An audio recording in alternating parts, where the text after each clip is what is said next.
Well, guys, I feel like I've stepped back in time just a little bit. A lot of you know I grew up in Germany when I was a kid, and I got to tell you, I saw locks like this all over the place. I just bought this one on eBay. I really couldn't tell a lot of the detail until I got it into my hand and could really look closely at it. These are very simple locks, different kind of security from a different time. This one is called Enlight. And on the eBay listing, it said it was made in 1936. But in fact, this is number. If you look closely through the rust there, or patina, as collectors call that, 1936 is a number. So this was made in Germany. I've got to say that's probably a serial number. It might be a model number, but knowing the Germans, it's probably a serial number. The other really interesting thing about this that wasn't clear on the eBay listing, if you look at it, and I hope this shows up, it does list Germany here, but here's a really interesting part. You notice, and I really hope you can see that, it says Western Zone. So let's do a little bit of detective work on this thing. I went to a public school, so this is more of a refresher for me.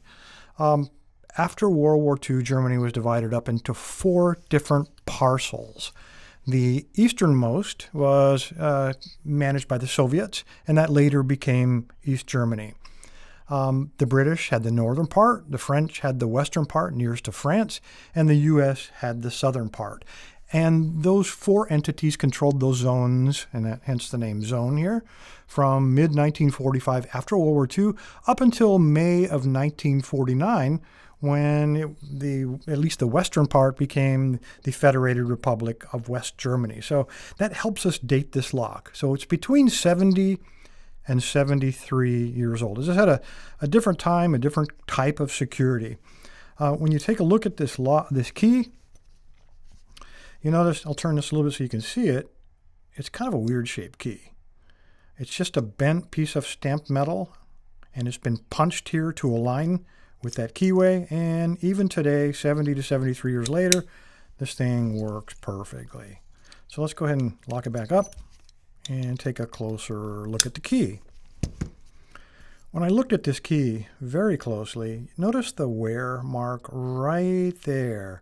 There aren't 3 or 4 or 6 different wear marks. There's really only one. So it's a weird looking key, kind of difficult to get into the keyway. Back before we had a lot of really high quality stainless steel picks and all that, but today we do. And I believe that I'm going to be able to pick this with my half diamond.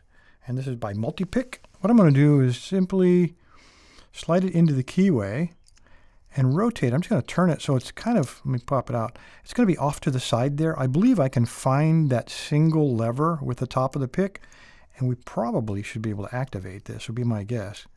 As I said, I grew up in Germany as a kid. I've seen these locks before. And I might have opened 1 or 2 as a kid while I was living in Germany. The amazing part is, if you go to a U-Bahn station where all the Germans store their bikes when they get on the train to use public transportation, even today, you can still see some of these locks in use. Just amazing it lasts that long. Anyway, guys, there you go.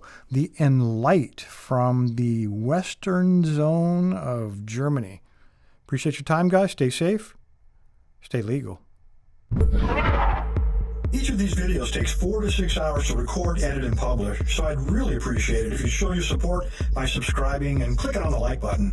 Thanks, guys.